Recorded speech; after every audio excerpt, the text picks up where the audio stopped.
"I'm worthless, sir, but strong." Those were the only words Stella Daniels had left when the lone Comanche hunter claimed the bride every man in Fort Morgan rejected. Fort Morgan, Colorado Territory. Late summer 1879. The sun hung like molten copper over the dusty settlement, casting long shadows across the trading post where a peculiar gathering had formed. It was bride selection day, a grim tradition born from desperation and loneliness on the frontier.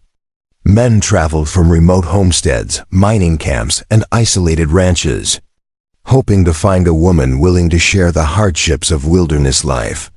The women stood in an uneven line outside Callahan's trading post, each one clutching what little they owned. Some were widows fleeing poverty back east. Others were immigrants with no family, no prospects, no future beyond this moment. They had answered advertisements promising new beginnings, only to find themselves standing like livestock before strangers. Near the back of the line stood Stella Daniels, tall and broad-shouldered, her calloused hands hanging at her sides. She wore a simple gray dress that had seen too many repairs, the fabric straining across shoulders built from years of hauling water, chopping wood, and loading freight wagons. Her dark hair was pulled back severely, revealing a face that was handsome rather than pretty, strong rather than delicate. At 26, she had long ago accepted that men did not look at her the way they looked at other women. The selection proceeded with brutal efficiency. Miners called out for the petite blonde with the shy smile. A cattleman chose the young widow with soft hands and a musical voice. A shopkeeper from Denver claimed the red-haired seamstress who promised to mend and cook. One by one, the women stepped forward, agreements were made, and new lives began with handshakes and nervous smiles. Stella watched without expression. She had learned not to hope. In Kansas City, she had been turned away from domestic positions because housewives feared their husbands might look at the help. In St. Louis, factory owners said she was too intimidating for the sewing floor. In Omaha, she had worked the stockyards until the foreman's advances became too persistent and she broke his nose. That incident had earned her a reputation that followed her across 3 territories. Now only 5 women remained. Then 4. Then 3. The trading post owner, a heavy-set man named Callahan, wiped sweat from his brow and gestured toward Stella. His voice carried across the crowd with forced enthusiasm that fooled no one. "This here is Miss Stella Daniels. Come all the way from Nebraska. Letter of reference says she can lift a full water barrel, split a cord of wood in an afternoon, and once pulled a stuck wagon out of mud by herself." A few men chuckled. One called out loud enough for everyone to hear, "I need a wife, not a pack mule." Laughter rippled through the crowd. Stella's jaw tightened, but she kept her eyes fixed on the horizon beyond the fort walls. She had heard worse. She had survived worse. Callahan cleared his throat awkwardly. She is also literate, can keep accounts, and has experience with livestock. Any man here looking for a strong helpmate, strong is right. Another voice cut in. Look at the size of her. Probably eat more than she is worth. More laughter. One of the remaining women, a frail girl barely 18, glanced at Stella with pity. Stella wanted to tell her to save it.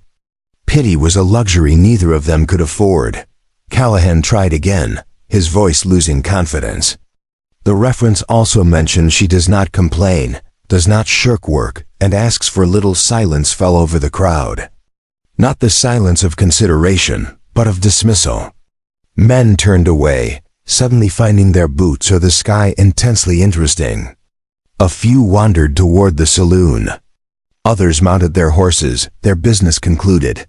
Stella felt the familiar weight settle over her chest. The weight of being too much and not enough all at once. Too tall, too strong, too plain. Not soft enough. Not quiet enough. Not the kind of woman men wrote songs about or fought over. Just another piece of unwanted freight. She started to step back, ready to disappear into the background where she belonged. when Callahan raised his hand one last time. "Do I hear any interest at all?" Even a modest offer, nothing. Stella turned to leave. She would find work in the kitchens or maybe hire on with a freight company. She always found a way to survive. "I will take her." The voice came from the edge of the crowd, deep and accented, speaking English with the careful precision of someone for whom it was not a first language. Every head turned. Conversation stopped mid-sentence. Even the horses seemed to pause. Through the parting crowd walked a man unlike any other present.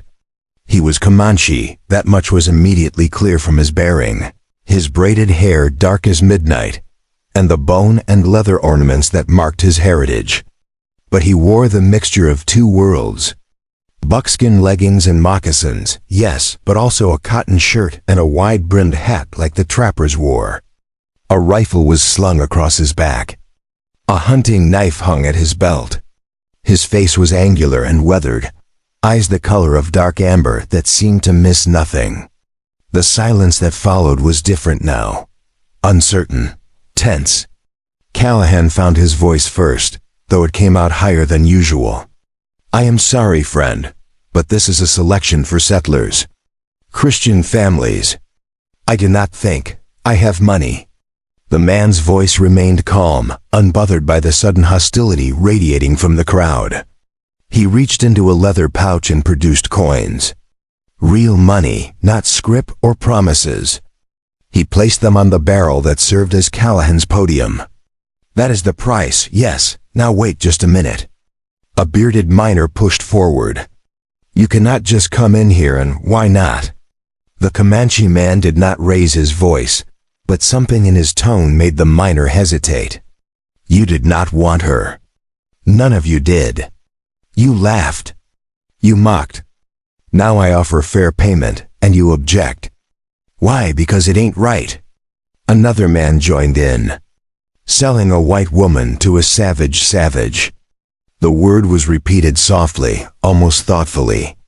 The Comanche man's expression did not change, but his eyes grew colder.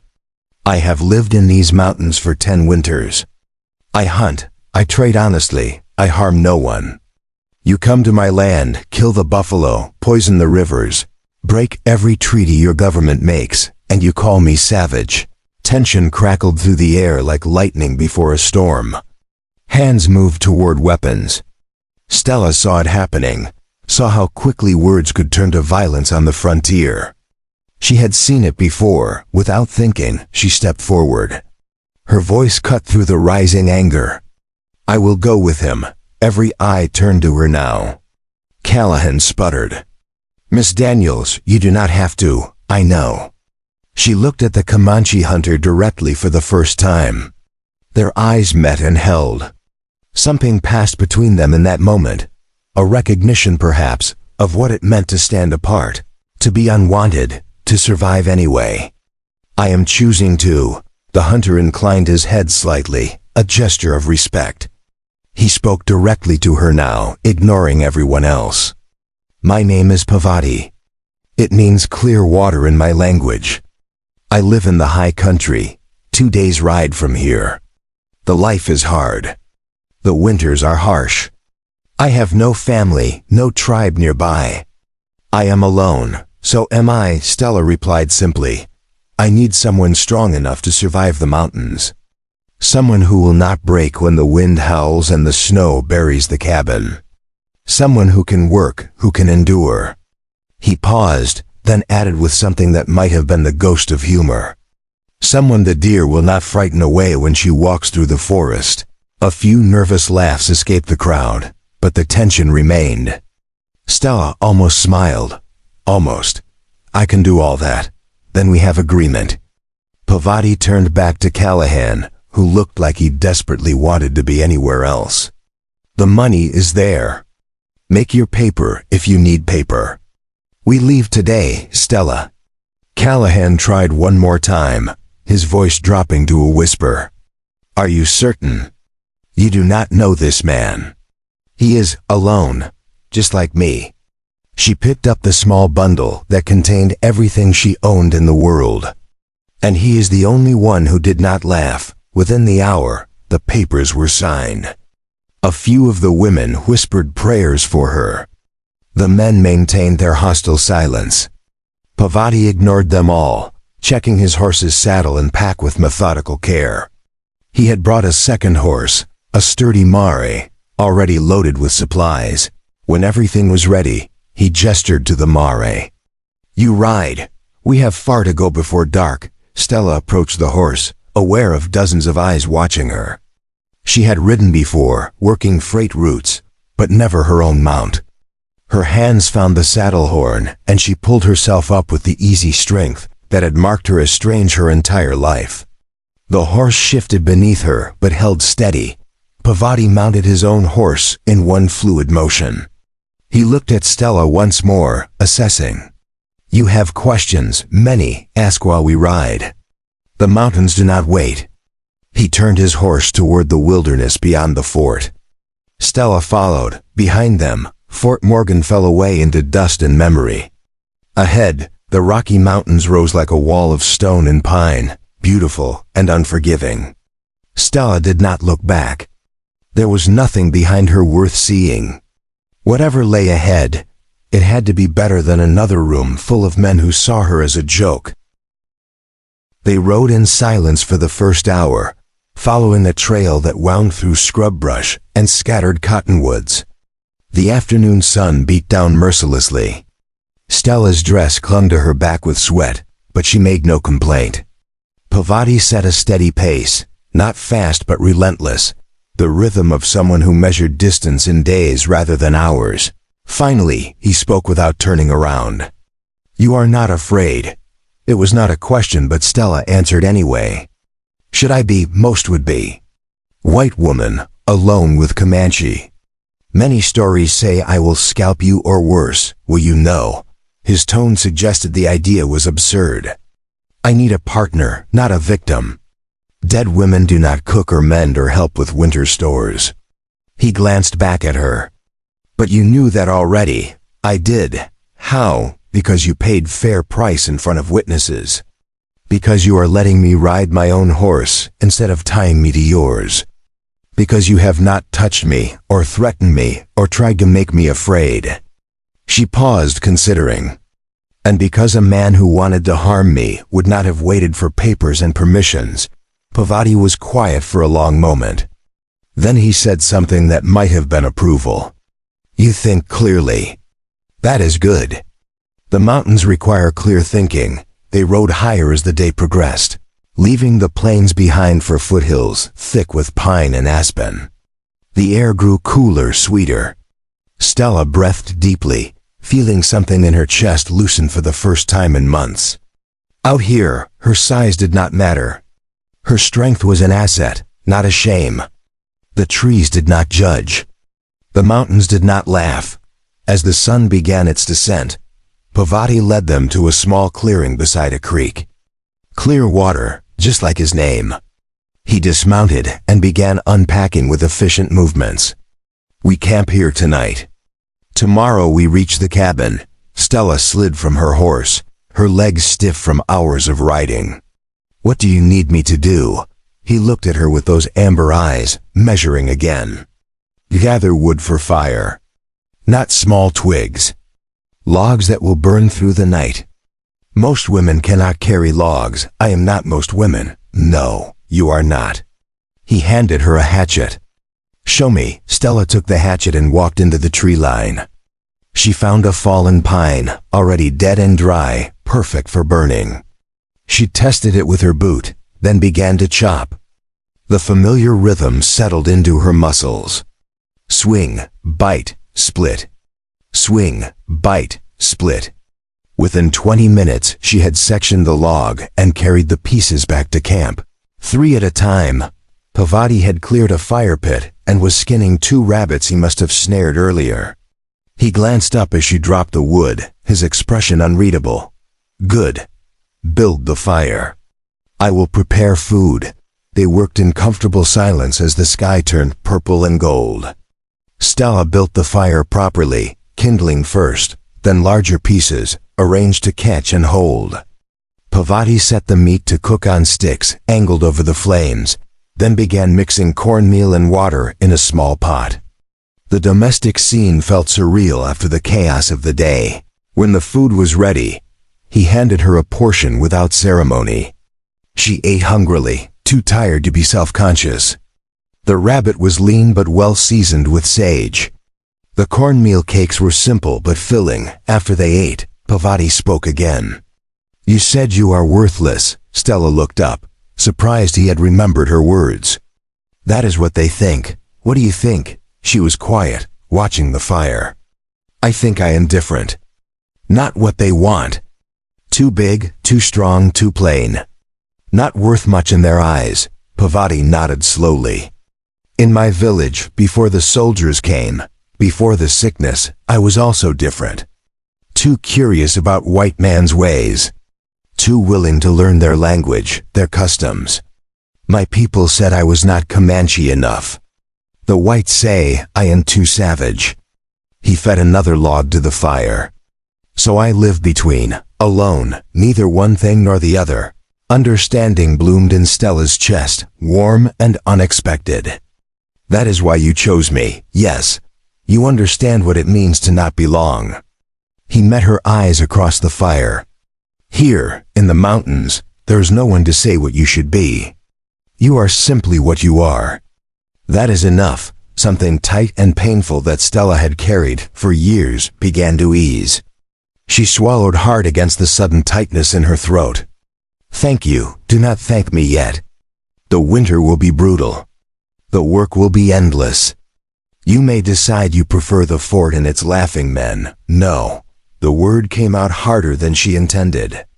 "I will never prefer that." "Good." Pavati stood, rolling out 2 bedrolls on opposite sides of the fire. "Sleep now. Tomorrow the real journey begins." Stella lay down, her body aching but her mind strangely quiet. Above her, stars emerged one by one, more than she had ever seen from any city or town. The fire crackled. The creek murmured. Somewhere in the distance, an owl called. For the first time in her life, Stella Daniels fell asleep without wondering where she would go next. Because for the first time in her life, she was exactly where she was meant to be. The second day's ride took them deeper into country that seemed untouched by human hands. The trail, such as it was, wound through dense forest where sunlight fell in golden shafts through the canopy. Stella followed Pavati's lead as they climbed steadily higher, the air thinning and cooling with each mile. Her thighs burned from gripping the saddle. But she set her jaw and pushed through the discomfort. Around midday, Pavati raised his hand and they stopped beside a cascade of water tumbling down moss-covered rocks. He dismounted and gestured for Stella to do the same. "The horses need rest." "We also." Stella slid from the mare, her legs trembling slightly as they took her weight. She walked to the stream and knelt, cupping the icy water to her lips. It tasted of stone and sky, so cold it made her teeth ache. When she looked up, Pavati was watching her with an expression she could not quite read. "You do not complain," he observed. "Your body hurts, but you say nothing. Complaining never changed anything." "No, but most would still complain." He pulled dried meat from his pack and offered her a piece. "You are stronger than you look, and you already look strong." It was not quite a compliment, but coming from him, Stella felt oddly pleased. She accepted the meat and chewed slowly, studying the man who had claimed her. In the wilderness, away from the hostile stares of Fort Morgan, he moved with absolute confidence. Every gesture was economical, purposeful. Nothing wasted. "How long have you lived alone?" she asked. 3 winters. "Before that, I traveled with my brother. We trapped together, hunted together." He paused, his face becoming carefully neutral. "He died of the white man's spotted sickness, smallpox. I buried him near the high lake where we made our best catches. I am sorry, death comes." Pavati's voice was matter of fact, but Stella heard the grief beneath it. "We cannot stop it. We can only continue." He looked at her directly. "You also have lost people." It was not a question. Stella nodded slowly. My parents died when I was 14. Fever took them both within a week. After that, I had no one. I have been working ever since 14.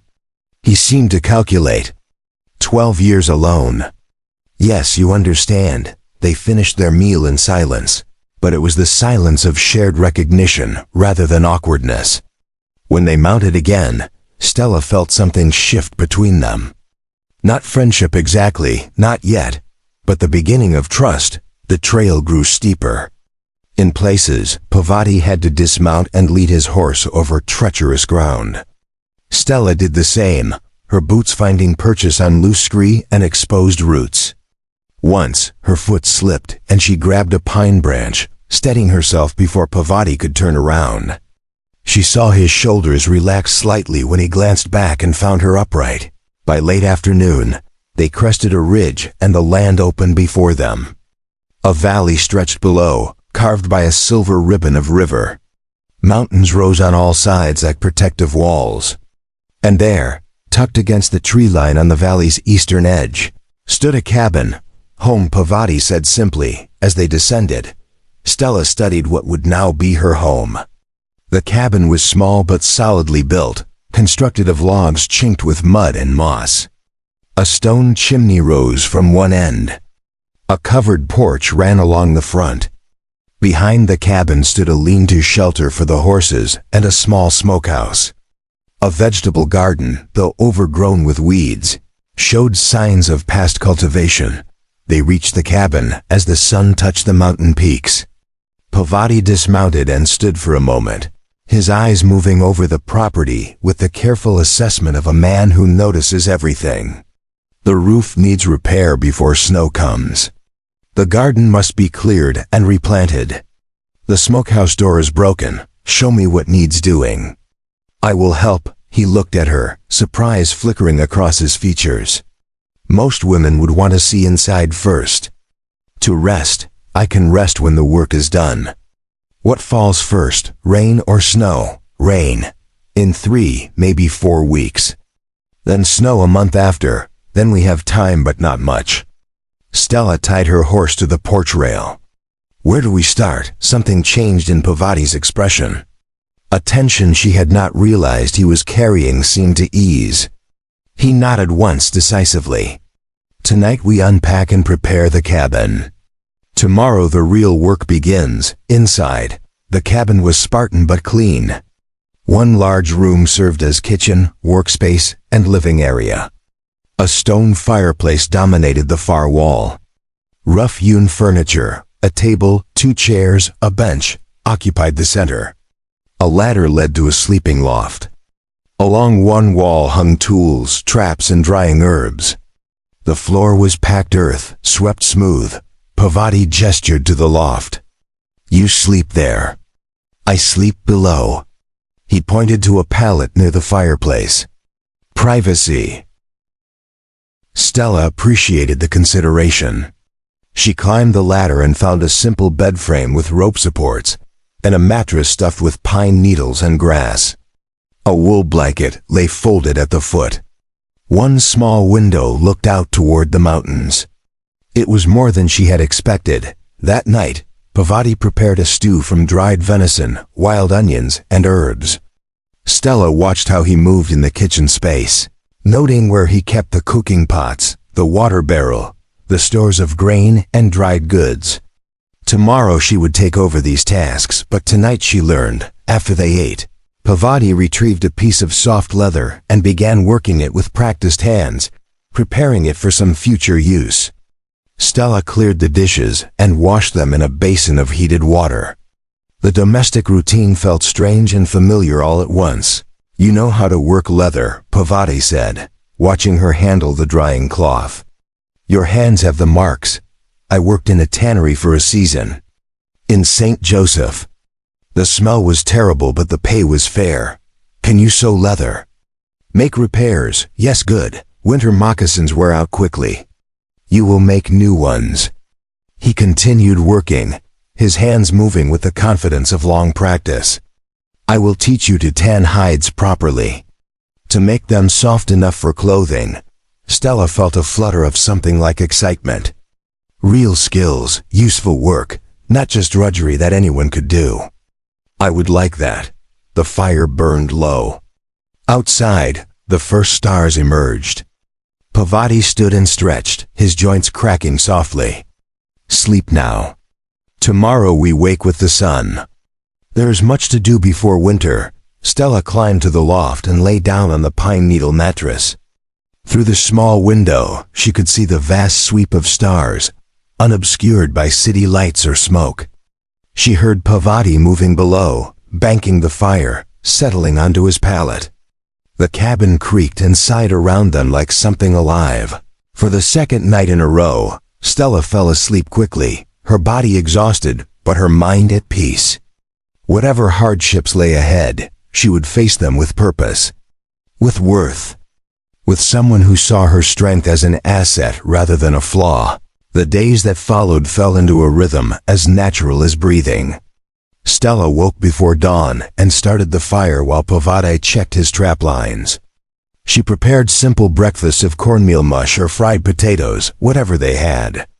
After eating, they worked. The garden came first. Stella pulled weeds with methodical determination, clearing space for the winter crops that Parvati said they must plant immediately. Turnips, carrots, onions, hardy things that could withstand early frost.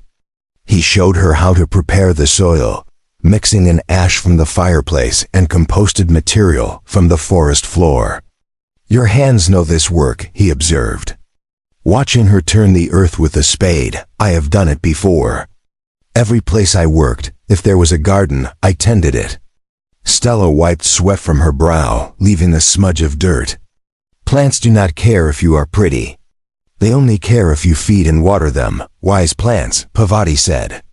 And Stella thought she detected the hint of a smile. Together they repaired the smokehouse door. Replacing rotted leather hinges with new ones, Stella stitched herself. Parvati taught her how to select the right pieces of hide, how to punch holes precisely, how to make the stitches tight enough to hold, but flexible enough to move.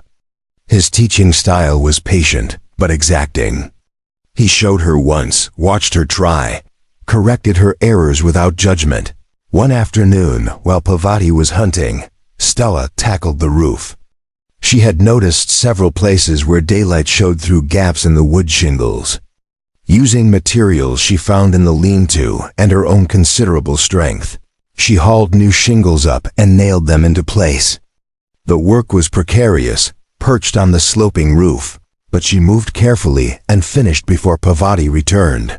When he came back carrying 2 fat rabbits, he stopped and stared up at the repaired roof. His expression was unreadable. You did this. It needed doing. You could have fallen, but I did not. Stella climbed down, her hands scraped and sore but intact. I am strong enough to do this work. That is why you chose me. Yes, Parvati studied her for a long moment, something working behind his eyes. Yes, that is why. He handed her the rabbits. You repair the roof. I will clean these. It became their pattern. Stella handled the heavy labor, the tasks that required raw strength and endurance. Parvati managed the hunting, the tracking, the skilled work with knife and trap. But increasingly, their roles blended. He taught her to skin and butcher game. She showed him a faster way to repair harness leather. They moved around each other in the cabin with growing ease, anticipating needs, sharing space without collision. 2 weeks after her arrival, Parvati came back from checking his traps with unusual energy in his step. He carried something wrapped in cloth. Tonight I teach you to shoot. Stella looked up from the bread dough she was kneading. The rifle, yes, winter is coming. I may be injured or sick. You must be able to hunt, to protect yourself. He unwrapped the cloth, revealing a smaller rifle, lighter than his own. This belonged to my brother. It is yours now. The weight of the gift settled over Stella like a blanket. She wiped her hands clean and accepted the rifle with reverence. I have never fired a gun. That will change tonight. They walked to a clearing a quarter-mile from the cabin. Parvati set up targets, chunks of wood balanced on stumps. Then he showed her how to load the rifle, how to sight down the barrel, how to breathe and squeeze rather than pull. The first shot kicked harder than Stella expected, slamming into her shoulder and making her stumble back. The bullet went wide, striking the tree trunk 5 feet from the target. Before we jump back in, tell us where you're tuning in from, and if this story touches you, make sure you're subscribed, because tomorrow I've saved something extra special for you. Parvati steadied her with a hand on her back. Again, he said calmly. Brace stronger. Breathe out as you fire. Stella reloaded, set her stance and tried again. This time the recoil did not move her, but the shot still missed. And again. And again. Her shoulder would be bruised tomorrow, but she kept trying. On the 7th attempt, the bullet struck the edge of the wood target, sending splinters flying. Parvati nodded with approval. Good. You learn quickly. Practice every day until you can hit center. As the sun set and they walked back to the cabin, Stella carried the rifle with new confidence. Parvati walked beside her, matching her stride. The mountains rose around them in shades of purple and gold. Thank you, Stella said quietly. For trusting me with this. It is not trust. It is necessity. Parvati's voice was pragmatic, but not unkind. But yes, I trust you. You have earned it. They ate dinner that night by firelight, talking more than usual. Parvati told her about the mountains, which valleys held the best game, which streams ran year-round, where avalanches were most dangerous. Stella listened and remembered, understanding that this knowledge might save her life someday. When she climbed to the loft that night, her body ached from the day's labor and her shoulder throbbed from the rifle's kick. But she felt more alive, more purposeful than she had in years. She was learning, growing, becoming something more than she had been. Through the darkness below, she heard Parvati's voice, quiet but clear. Stella, yes, you do good work. I chose well. The simple words wrapped around her heart like a warm hand. So did I, she whispered back outside. The wind whispered through the pines, and the first hints of autumn touched the air with cold promise. Winter was coming, brutal and unforgiving. But inside the cabin, 2 people who had lived alone were learning what it meant to be a team. And in the high country where survival depended on strength, trust, and determination, that was more valuable than gold. The aspen leaves turned gold almost overnight, covering the valley floor in a shimmering carpet that rustled with every breeze.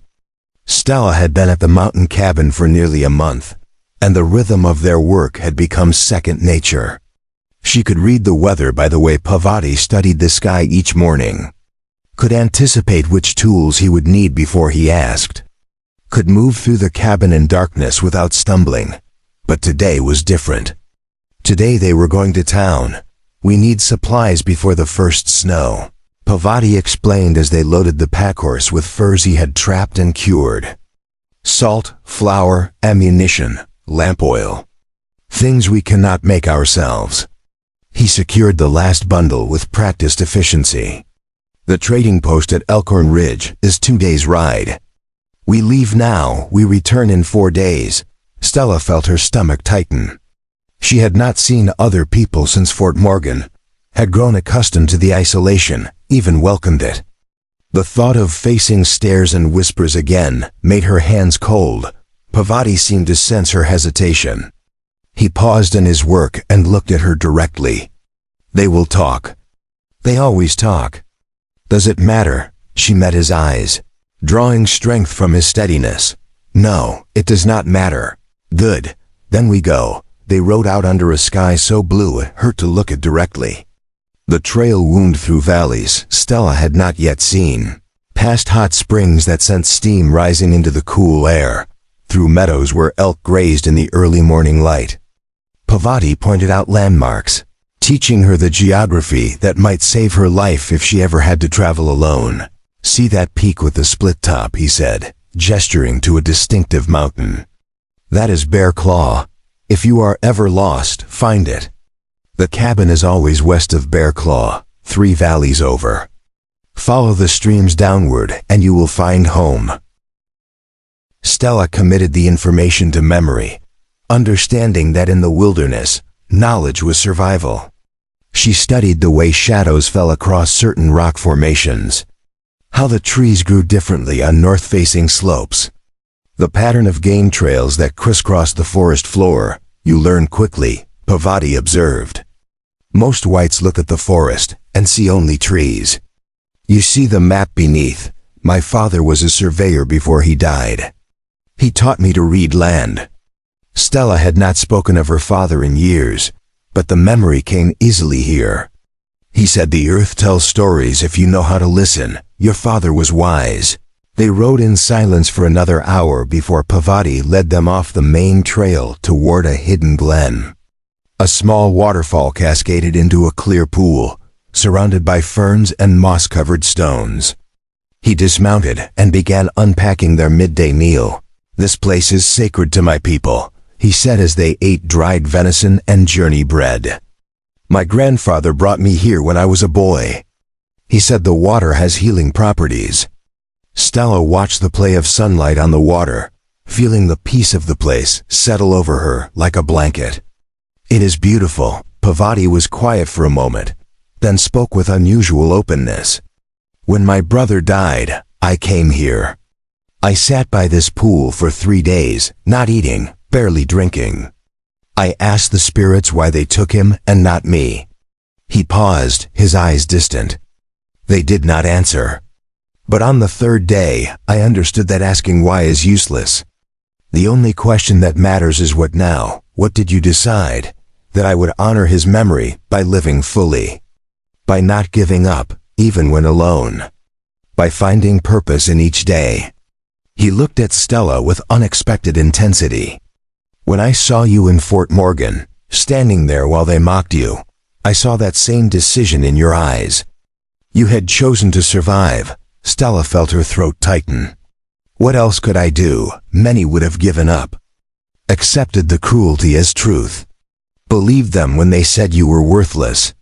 He stood, offering his hand to help her up. But you did not. That is why I chose you. That evening they made camp beside a lake so clear, Stella could see fish moving in the depths. While Parvati set snares for rabbit, Stella gathered wood and started the fire. The tasks that had once required thought now flowed automatically from her hands. After they ate, Parvati retrieved a small leather pouch from his pack. He opened it carefully, revealing bone needles and sinew thread. Your dress is wearing thin. Winter will be cold. You need buckskin. Stella looked down at her gray dress, the fabric indeed showing signs of hard use despite her attempts at repair. I do not know how to make buckskin clothing. I will teach you. But first, you must understand something. He held up the leather, turning it in the firelight. When you wear this, some will say you are trying to be Comanche. Others will say you are forgetting you are white. Both will be wrong. You wear it because it is warm and practical, and because this is how people survive in the mountains. Do you understand? Yes. Do you care what they say? No. Then we begin. He showed her how to measure, how to cut, how to stitch with the bone needle in a way that made the seam strong but flexible. His hands moved with surprising delicacy for their size. And Stella focused on learning rather than the uncomfortable awareness that his shoulder pressed against hers as he demonstrated. The stitching technique was different from anything Stella had learned in her years of mending and repair work. Instead of the simple running stitch used on cotton fabric, Parvati showed her a method that locked each stitch, making the seam nearly as strong as the hide itself. Like this, he said, guiding her hand through the motion. Push through, wrap the sinew, pull tight. The rhythm becomes natural with practice. They worked in comfortable silence until the fire burned low, Stella's fingers growing more confident with each stitch. Parvati watched her progress with approval, occasionally correcting her angle or tension, but mostly letting her learn through repetition. You have steady hands, he observed. Many people rush, make the stitches uneven. But you understand that good work cannot be hurried. I learned that in the tannery. Rush the curing process and the leather cracks. Rush the stitching and the seams split. Stella held up her work, examining it critically. Better to do it right the first time, yes. This is mountain wisdom. Pavati rolled out the bedding while Stella cleaned the supper dishes. The night was cold enough that she could see her breath, a reminder that winter was racing toward them. Stella, Pavati said as she settled into her blankets. Tomorrow we reach Elkhorn Ridge. Stay close to me. Some men there do not respect boundaries. I can handle myself, I know. But two is stronger than one. That is why we are partners. The word hung in the air between them, laden with meanings neither spoke aloud. Partners. Not master and servant. Not husband and wife. Something in between. Something undefined but solid. Stella pulled her blanket closer. I will stay close. Elkhorn Ridge was larger than Fort Morgan, but carried the same rough frontier character. Log buildings lined a muddy main street. The trading post anchored one end, a saloon the other, with a blacksmith, stable, and general store in between. Men in dusty clothes moved between buildings, their voices loud. Their movements aggressive in the way of people who lived hard lives. Stella rode beside Pavati into town. Aware of heads turning, conversations stopping. She kept her eyes forward, her spine straight. Let them stare. She had done nothing wrong. A group of women in calico dresses paused their conversation outside the general store, their whispers loud enough to carry. That is the one from Fort Morgan. The one who went off with the savage. Can you imagine?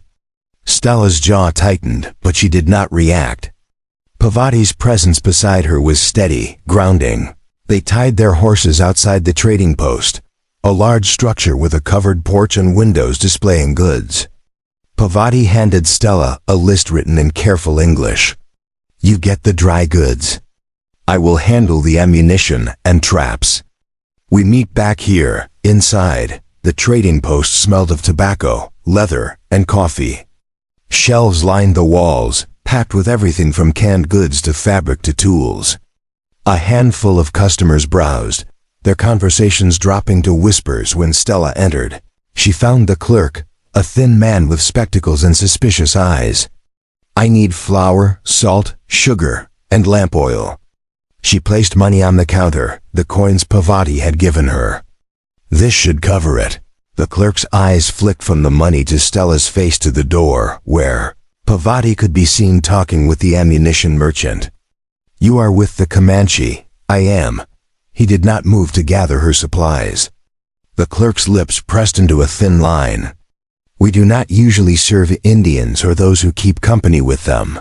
Stella felt heat rise in her chest, but she kept her voice level. My money is the same color as everyone else's.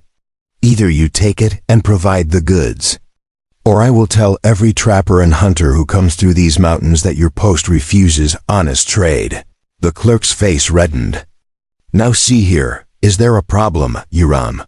A woman's voice cut through the tension. Stella turned to find an older woman with steel-gray hair and a dress that marked her as the shopkeeper's wife. She carried herself with the authority of someone who had lived through hard times and emerged unbroken. The clerk, Hiram, sputtered. Martha, this woman is with that Indian. I will not. You will serve every customer who has money and manners, which this young lady clearly possesses. Martha moved behind the counter with brisk efficiency. Now go check the back inventory like I asked an hour ago. Hiram retreated, shooting dark looks over his shoulder. Martha began gathering Stella's supplies with practiced speed. Do not mind him. He is frightened of anything different, which means he is frightened of most things worth knowing. She smiled, the expression warm and genuine. I am Martha Henley.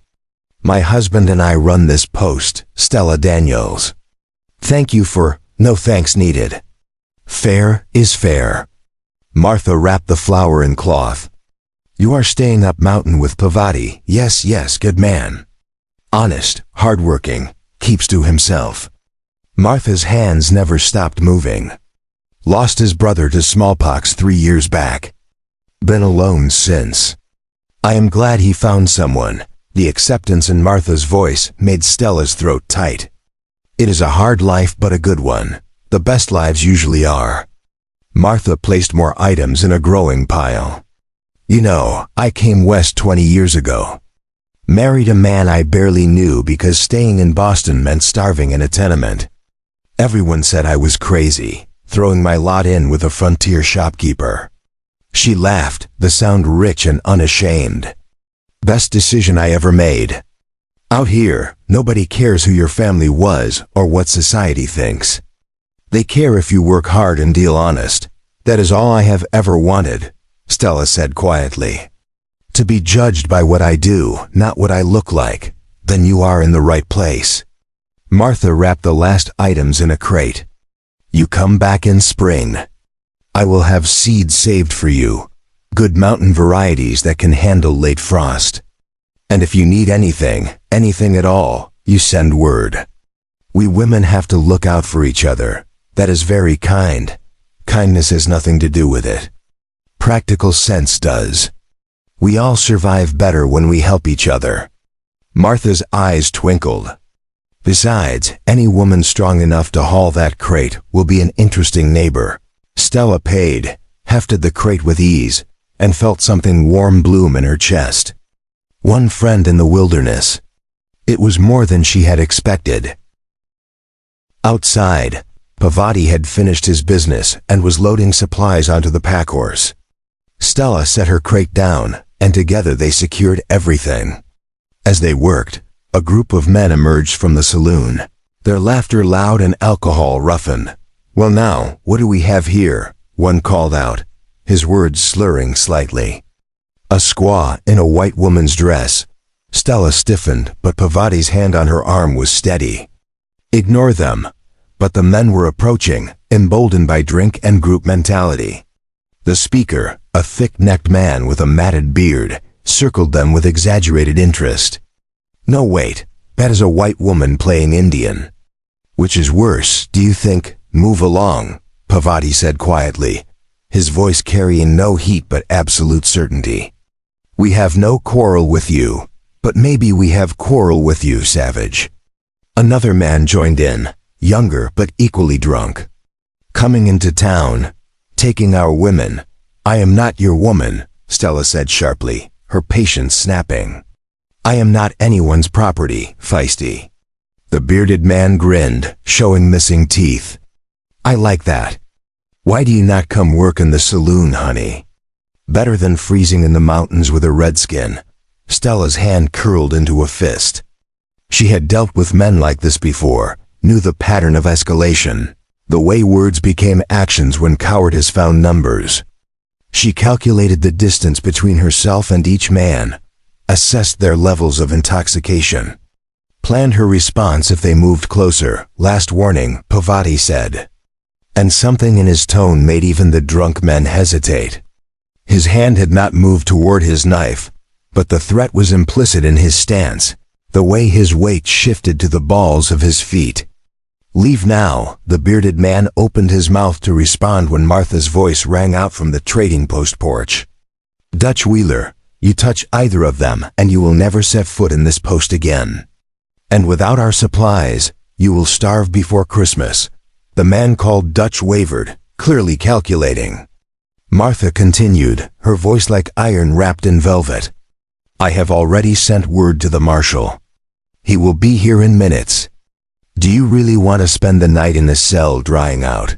The fight drained from the group.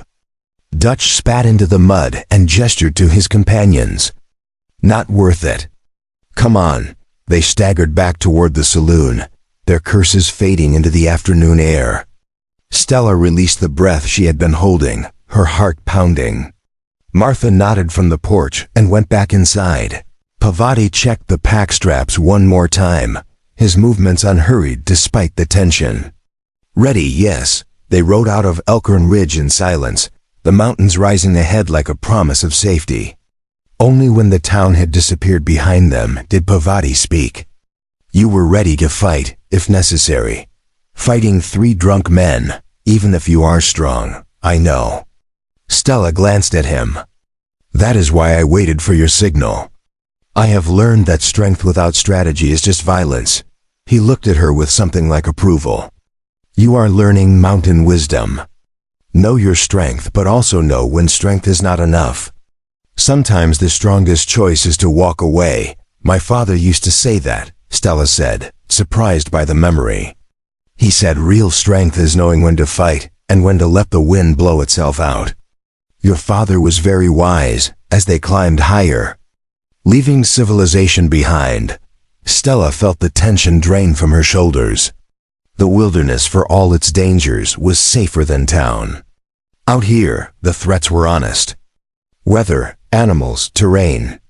Not the complicated malice of men who feared what they did not understand. That night they camped in a grove of ancient pines, the trees so tall they seemed to scrape the stars. After supper, Pavati retrieved something from his pack, a folded piece of buckskin.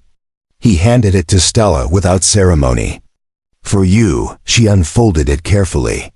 It was a dress, or rather the pieces of one, already cut and partially stitched. The leather was soft, expertly tanned, decorated with simple but elegant geometric patterns in dyed quills. The designs were traditional Comanche work, each line precise and meaningful. Pavati, this is, you need warm clothes. I started it last week. You will finish it. He pointed to the pieces. I will show you how to complete the quill work. It is important you learn this skill. In winter, when we are snowed in, there will be much mending and making to do. Stella ran her fingers over the careful stitching, understanding the hours of work this represented. The dress would fit her perfectly, designed for her height, her broad shoulders, her strength. No trying to squeeze into something made for a smaller woman. No apologies for taking up space. The quill work, he explained, is dyed with plants.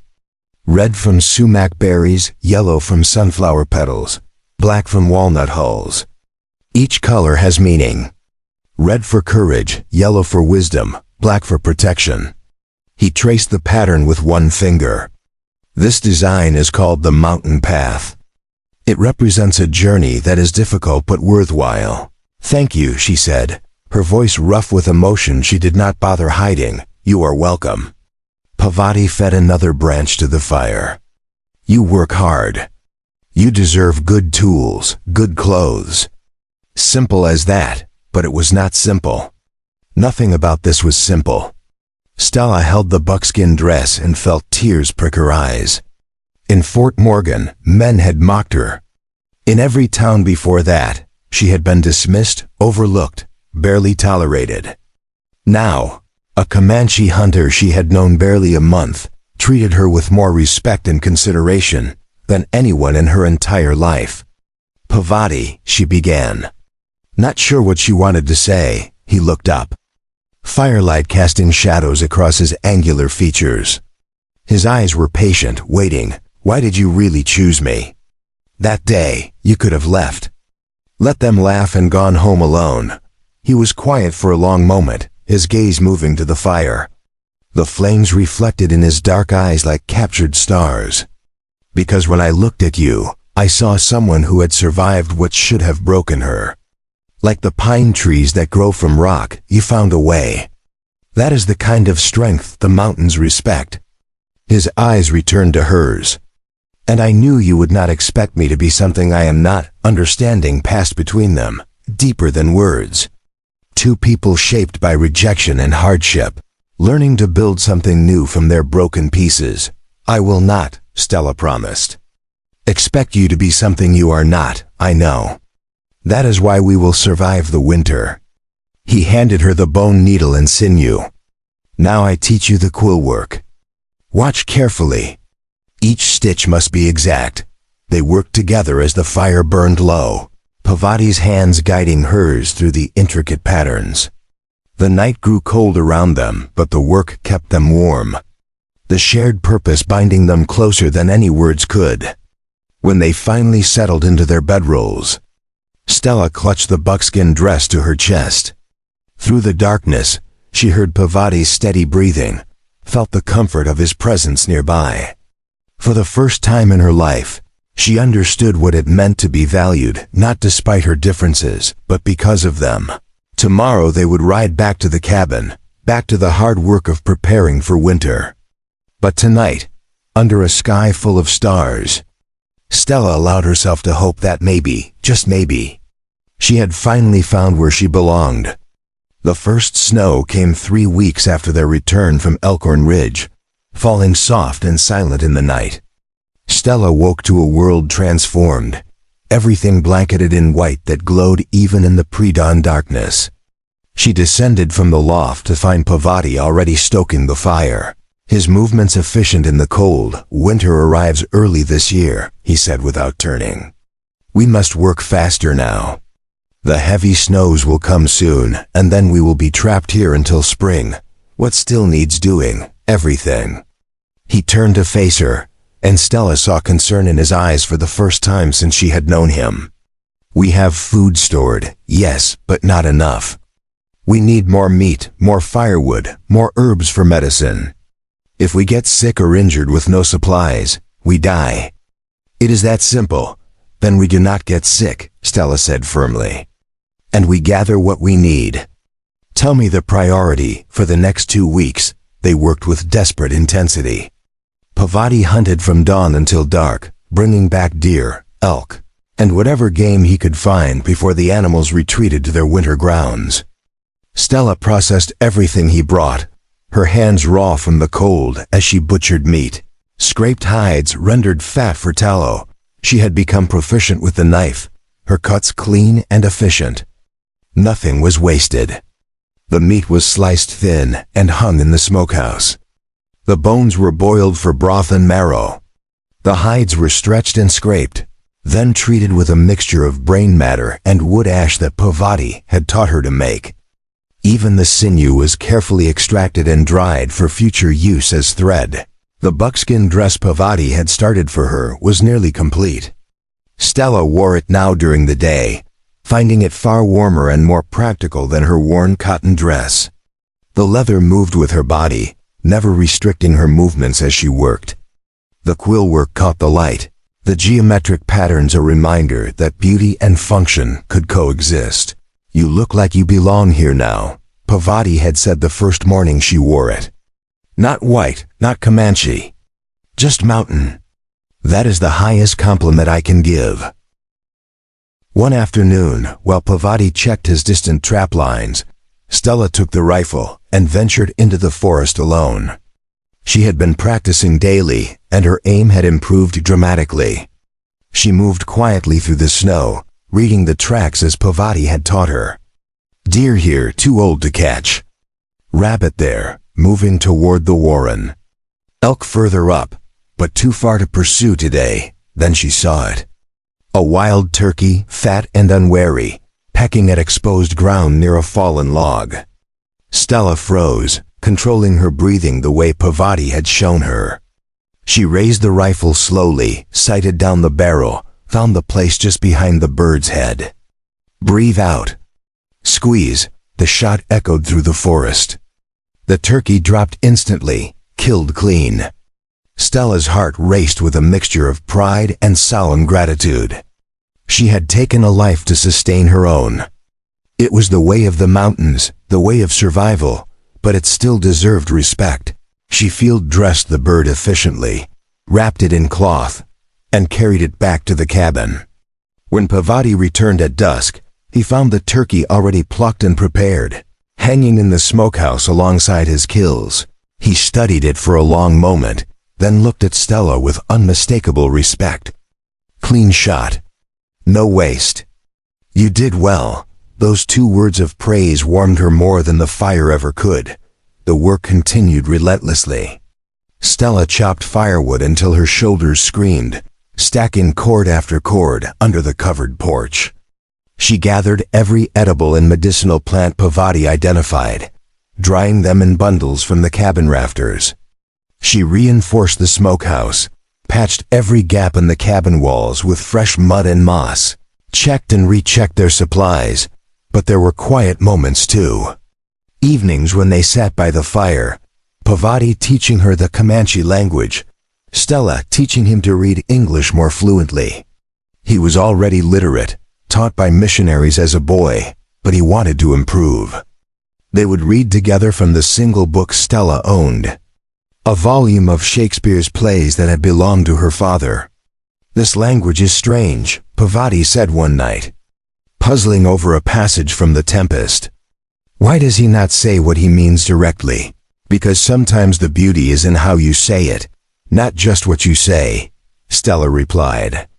"Like your quill work.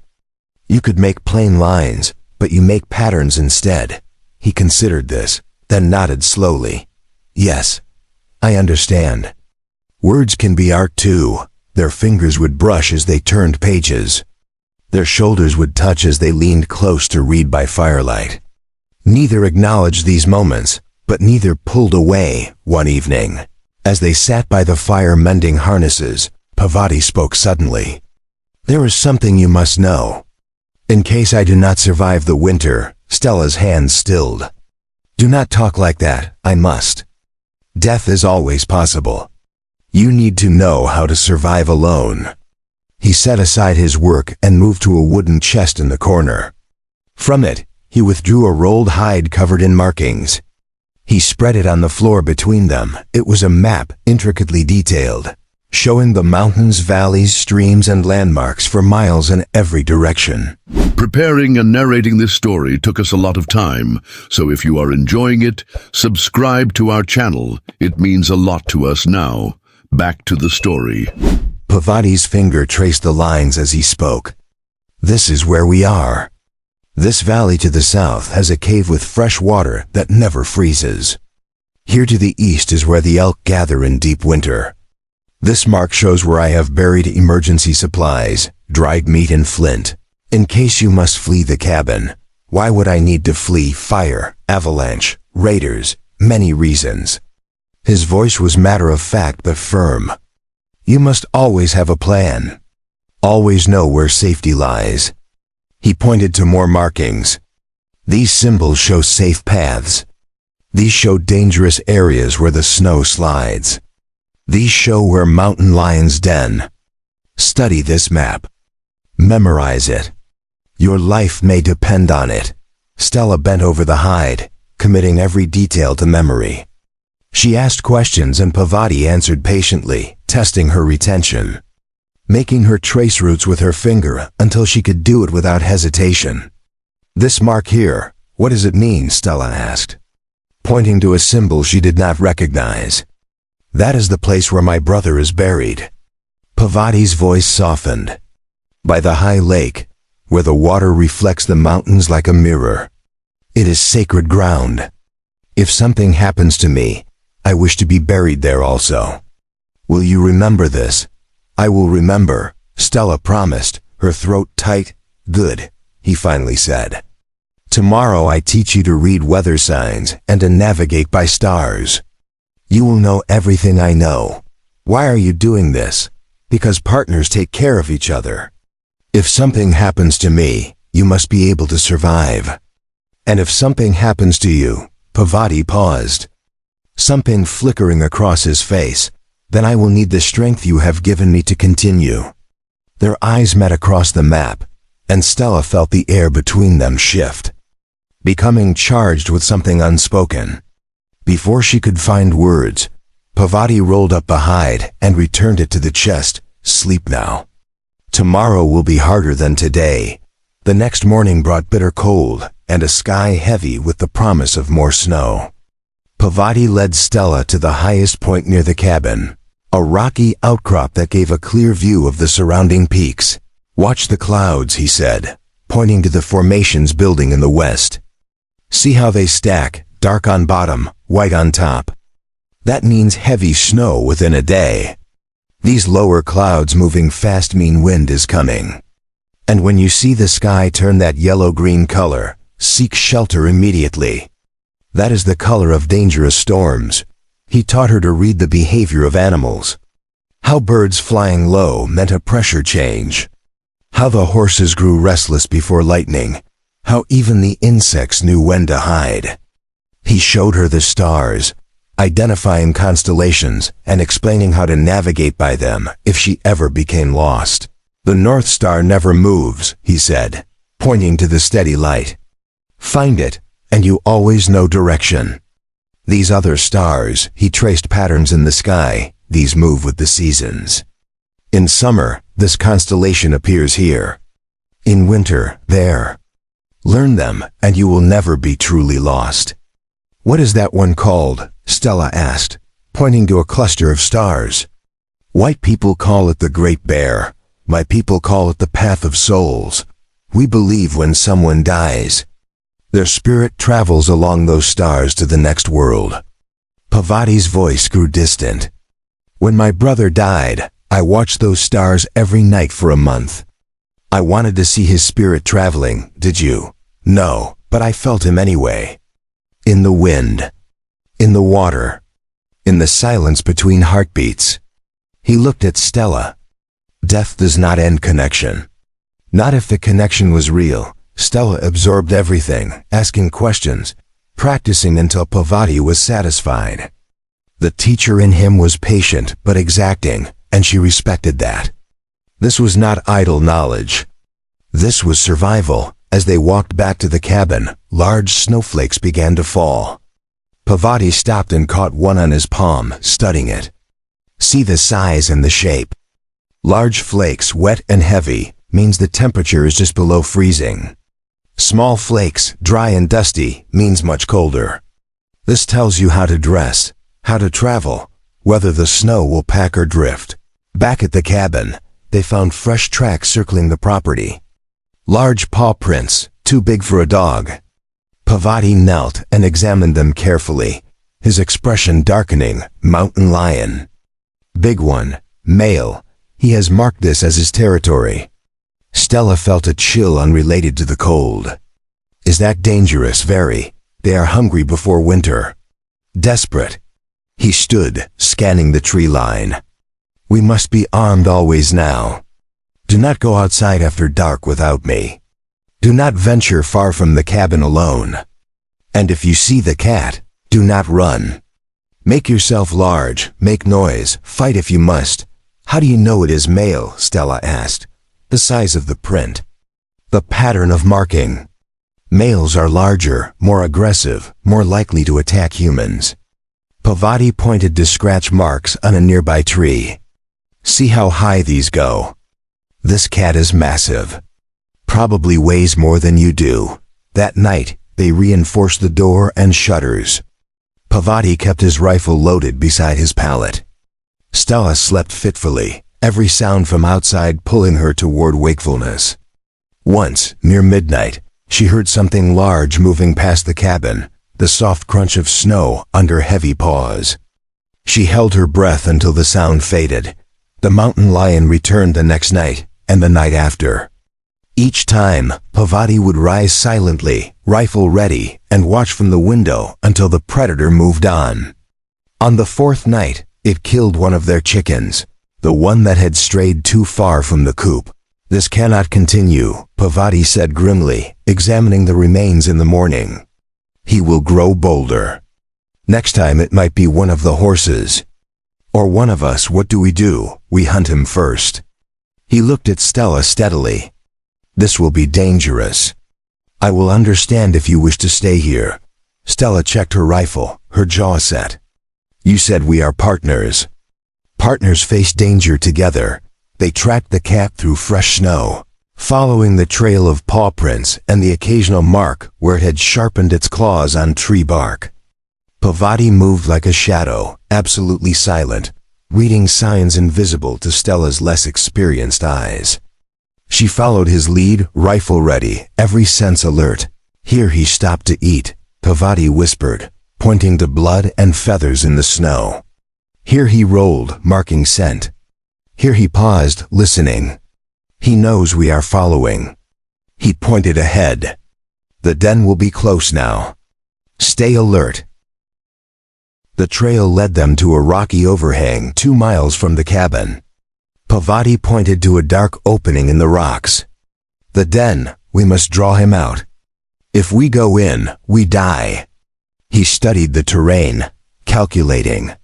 I will position there, with clear shot. You will make noise from here, anger him into showing himself.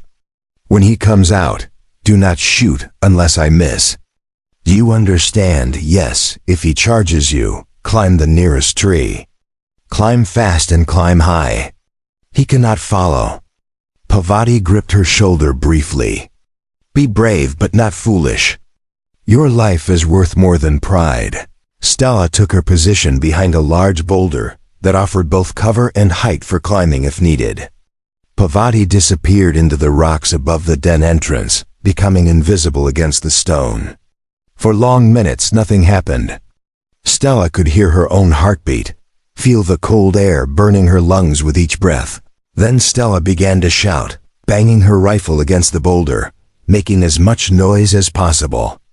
The sound echoed off the rocks, harsh and invasive in the winter silence. The response was immediate and terrifying.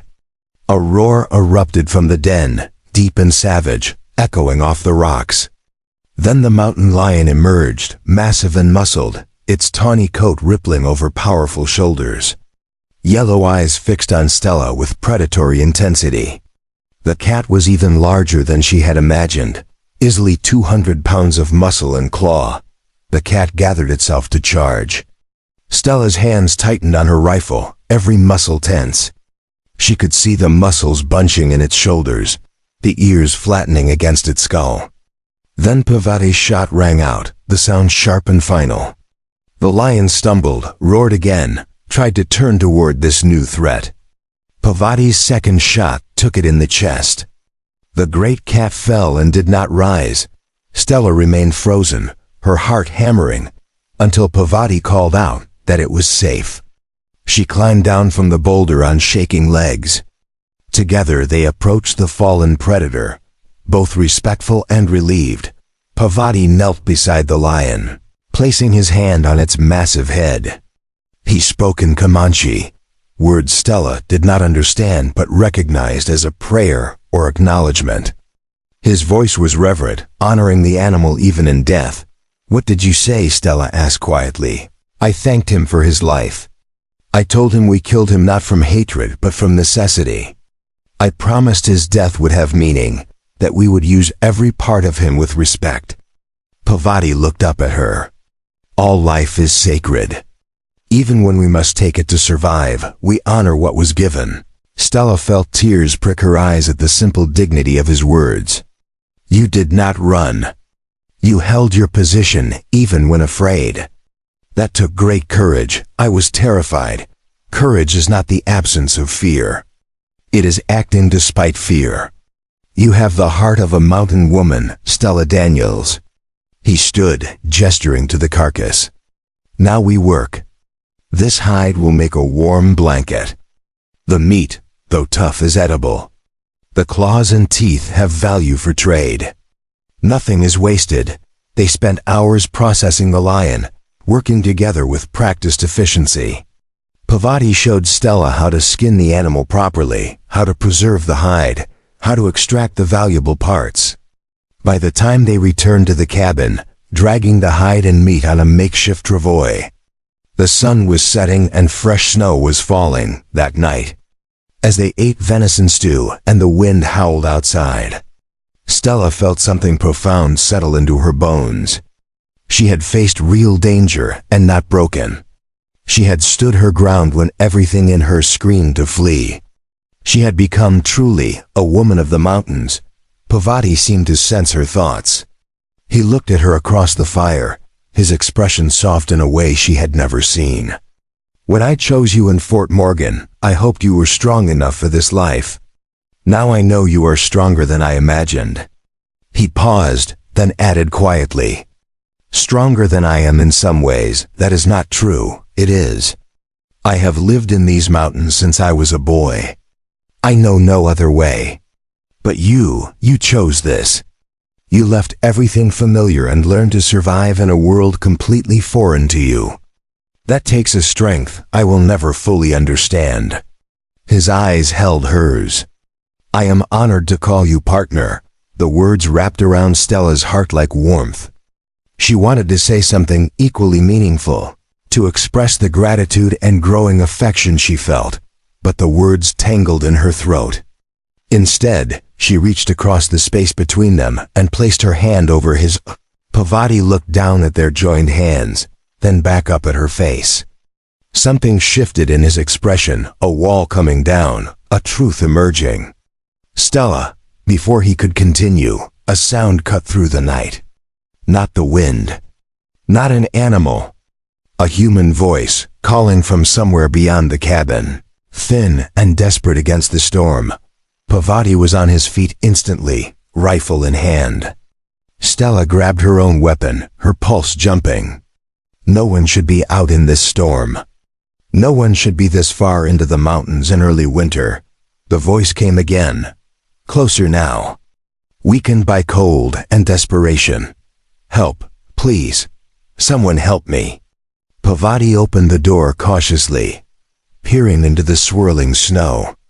Stella stood behind him ready. Through the white curtain of the storm, a figure stumbled into view. Barely human in shape, wrapped in frozen rags. Moving with the jerky desperation of someone at the edge of death. The figure collapsed at the base of the porch steps. Parvati rushed forward, Stella right behind him. Together they dragged the person inside, shutting the door against the brutal cold. In the firelight, they saw it was a woman, young, maybe 20, her face blue with cold, her lips cracked and bleeding. Ice caked her hair and eyebrows. Her hands were wrapped in strips of cloth, dark with frostbite. Blood had soaked through her dress in several places, suggesting injuries beneath. Stella had seen frostbite before. They had minutes, maybe, to save this woman's life. Get blankets, Parvati ordered, already stripping off the woman's frozen outer layers. Warm water, not hot. And the whiskey from the supply chest. Move, Stella moved. She had no time for questions, no time to wonder who this woman was or how she had found them. Survival first. Answers later. That was the way of the mountains. They worked through the night, Parvati and Stella, fighting to pull the stranger back from death's door. Stella prepared warm compresses for the frostbitten hands, while Parvati checked for other injuries. They found bruises, cuts, and what looked like rope burns on the woman's wrists. She was running from something, Parvati said quietly, examining the marks. Or someone. As dawn broke, the woman's breathing finally steadied. Her color improved from blue to pale. She remained unconscious but alive. Stella collapsed into a chair, exhausted. Parvati sat on the floor beside the pallet where they had laid the stranger, his rifle across his knees. We saved her life, Stella said. Now what? Now we wait. When she wakes, we get answers. Parvati's face was grim. Because nobody comes to the high mountains in winter without a very good reason.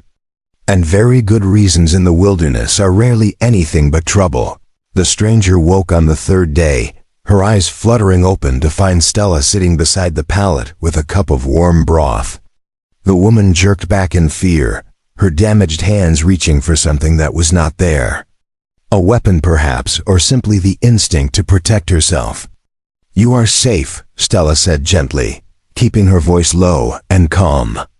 You are in our cabin. We found you in the storm. You nearly died. The woman's eyes darted around the room, taking in the rough walls, the fire crackling in the hearth, Parvati standing near the door with his arms crossed. When she saw him, genuine terror flooded her face. She tried to scramble backward, but her body would not obey. Too weakened by cold and injury. He will not hurt you, Stella said firmly. Neither of us will.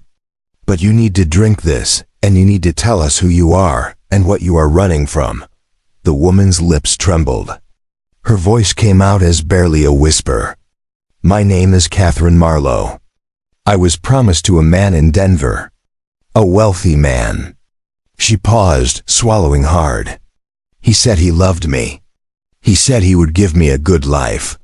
But when I arrived, I learned the truth. What truth?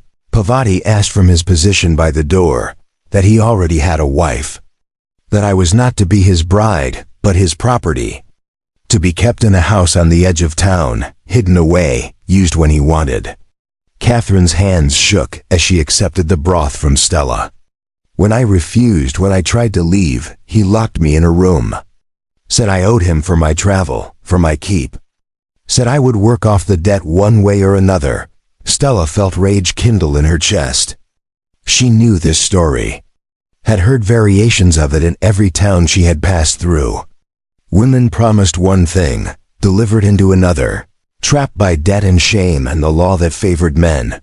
How did you escape? Stella asked. A servant helped me. An older woman who had once been in my position. She gave me clothes, a little food, and told me to run as far and as fast as I could. Catherine looked down at her ruined hands. I stole a horse. Rode for 2 days before it went lame. Then I walked. I did not know where I was going. I just knew I had to get away. And he is looking for you, Pavati said. It was not a question, yes. Catherine's voice broke. He sent men after me. I saw them twice, heard their horses. That is why I kept climbing higher, into the mountains where they would not expect me to go.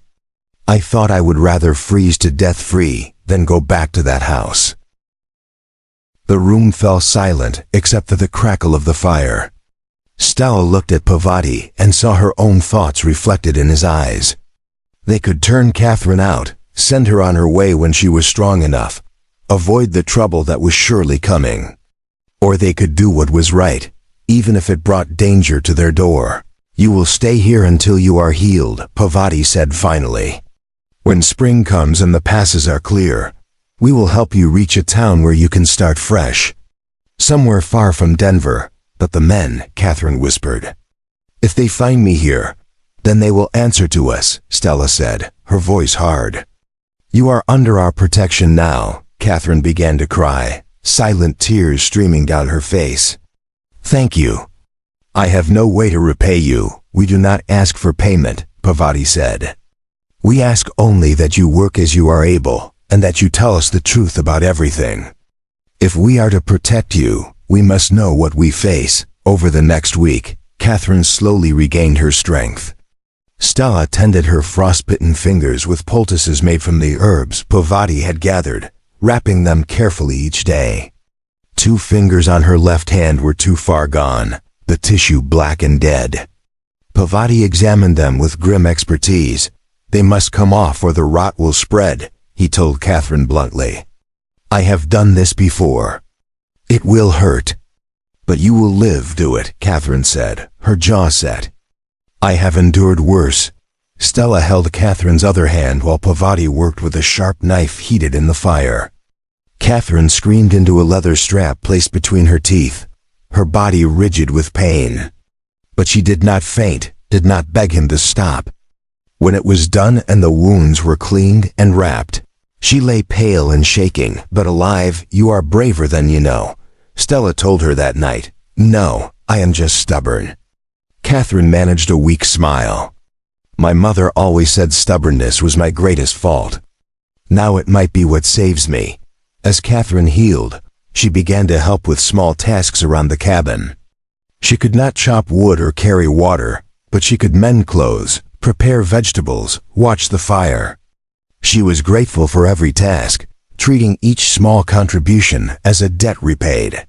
One evening, as the 3 of them sat around the fire, Catherine looked at Stella with open curiosity.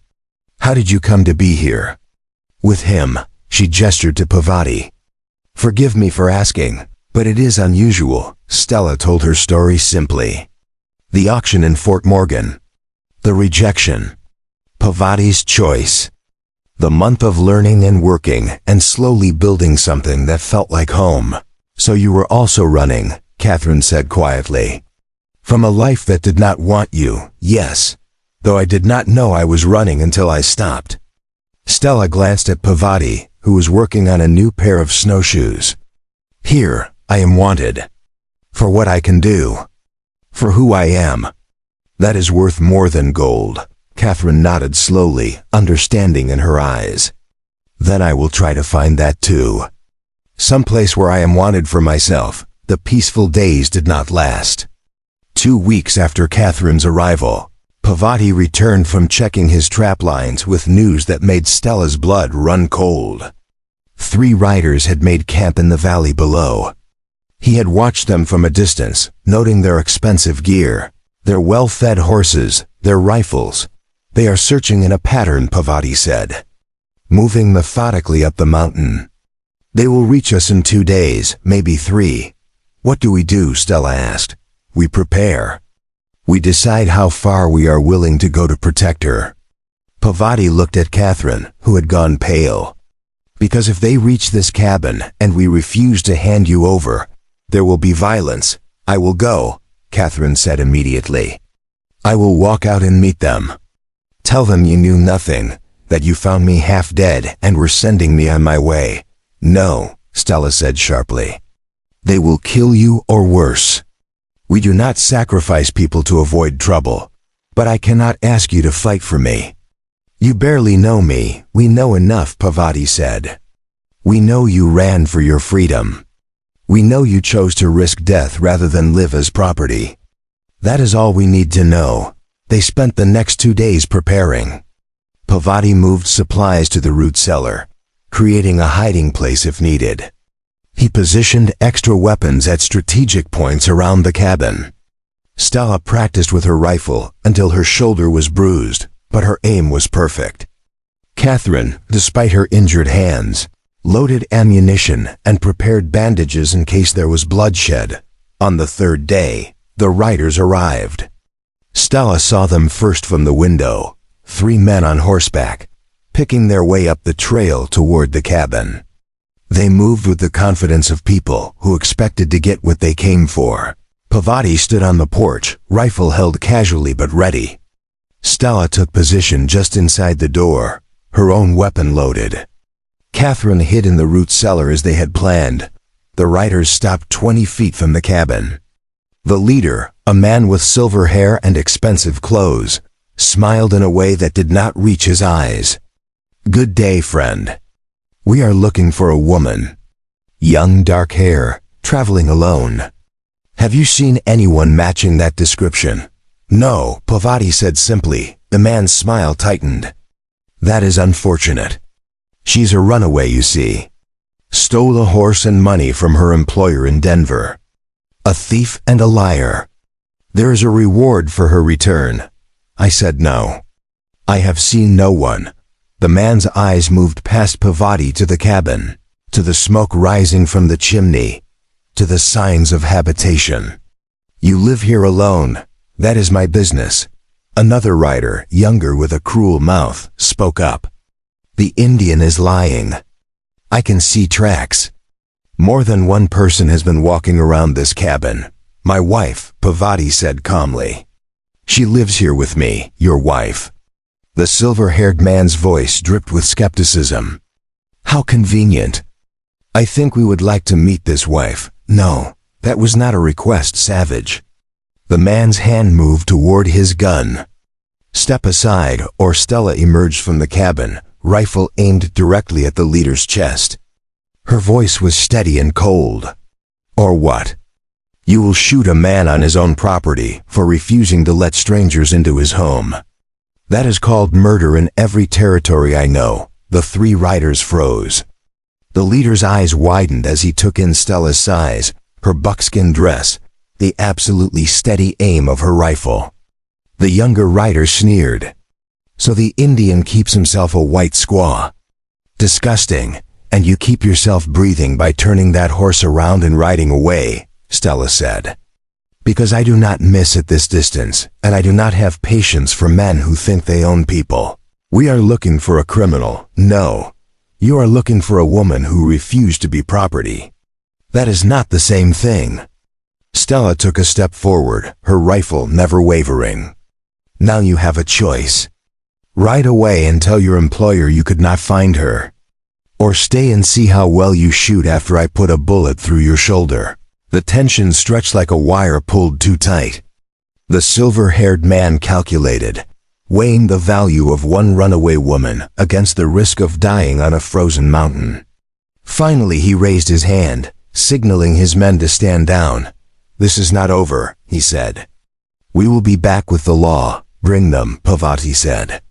Bring the territorial marshal if you like. Tell him you rode onto private land, threatened a man and his wife, and demanded entry to his home without warrant or cause. See how that goes for you." The riders turned and left, their retreat slow and deliberate to save face. But they went. Stella and Pavati remained on the porch, weapons ready, until the riders disappeared from view. Only then did Stella lower her rifle, her hands shaking with delayed reaction. Pavati touched her arm gently. "You did well. They will not return. How do you know? Because men like that are cowards. They only fight when they are sure of winning. You made them uncertain. That is enough." He looked toward the root cellar. "Catherine, you can come out now." Catherine emerged, tears streaming down her face. "You called me your wife. You risked your lives for me. We risked our lives for what is right," Stella said. "That is different, but the silver-haired man was right about one thing," Pavati said quietly. "They may return with legal authority. A warrant, a marshal. We should prepare for that possibility over the following weeks." As winter deepened and the snow piled high against the cabin walls, they lived in a state of watchful peace. Catherine continued to heal, her spirit growing stronger even as her body recovered. She learned to cook with her remaining fingers, to sew with modified techniques, to contribute to the household in meaningful ways. One night, as a blizzard raged outside, Catherine spoke of her plans.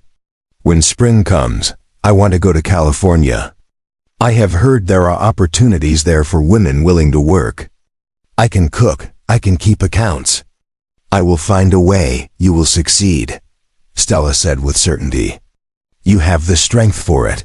I learned that from watching you." Catherine looked at Stella with open admiration. "You are the strongest woman I have ever known. Not just physically. In every way that matters." Stella felt her cheeks warm. "I am just doing what must be done. No, you are choosing to do what is right, even when it is hard. That is different. That is heroic." Catherine's voice grew soft. "I hope someday I can be like you. You already are," Pavati said from his place by the fire. "You chose freedom over safety. You chose risk over certainty. You survived when you should have died. These are the marks of a mountain woman." As the winter months passed, the three of them settled into a rhythm. Catherine became less a stranger and more a part of the household, almost like family. She told stories of her childhood in Philadelphia, of dreams she had once held, of the person she hoped to become. Stella and Pavati listened, sharing their own histories in return. But as the snows began to melt and the first signs of spring appeared, they all knew change was coming. Catherine would leave to start her new life. Stella and Pavati would return to being just two. The question that hung unspoken between them was what they were to each other now. After months of partnership, after facing danger together, after building something that felt permanent, one evening in early March, when Catherine had retired early to the loft to give them privacy, Pavati finally spoke the words that had been building for months. "Stella, yes, when Catherine leaves. When it is just us again. I want you to know that you do not have to stay if you do not wish to." He kept his eyes on the fire, unable to meet her gaze. "I chose you in Fort Morgan because I needed help. But you have given me far more than help. You have given me partnership, friendship, purpose. If you want to leave, to find a different life, I will understand." Stella's heart clenched. "Do you want me to leave?" "No." His voice was rough with emotion. "I want you to stay. Not as someone I bought. Not as a partner of necessity. But as my wife, truly, if you will have me." He finally looked at her, and Stella saw vulnerability in his eyes that took her breath away. This strong, capable man was offering her his heart, risking rejection just as she had been rejected so many times before. "Yes," she whispered. "Yes, I will have you." Pavati crossed the space between them in 2 strides, and pulled her into his arms. The kiss they shared was gentle at first, tentative, then deepening into something that spoke of months of growing affection, of respect earned through hardship, of love built on the solid foundation of partnership. When they finally pulled apart, both breathless, Pavati rested his forehead against hers. "I love you, Stella Daniels. For your strength, for your courage, for the way you stand beside me rather than behind me. I love you, Pavati. For seeing me when no one else would. For choosing me. For teaching me what it means to be valued." Stella's voice shook with the depth of her emotion. "I was worthless in their eyes. But you showed me I was strong. You were always strong. I just helped you see it." They were married in April, when the wildflowers bloomed and the snow had retreated to only the highest peaks. Martha Henley came up from Elkhorn Ridge with her husband, bringing witnesses and a traveling preacher, who asked no questions about why a white woman was marrying a Comanche man in the middle of the wilderness. Catherine stood as Stella's witness, tears streaming down her face throughout the simple ceremony. Afterward, as they celebrated with a feast Stella and Catherine had prepared together, Martha pulled Stella aside. "You have found something rare," she said. "A partnership of equals. A love built on respect. Guard it well." "I will," Stella promised. 2 weeks later, Catherine left for California with a group of travelers Martha had arranged. She carried letters of recommendation from both Stella and Pavati. Enough money from the sale of the mountain lion hide to start her new life. And the knowledge that she was stronger than she had ever imagined. "Write to us," Stella said as they embraced. "Let us know you are safe." "I will. And someday, when I have made something of myself, I will come back and visit." Catherine pulled back, smiling through her tears.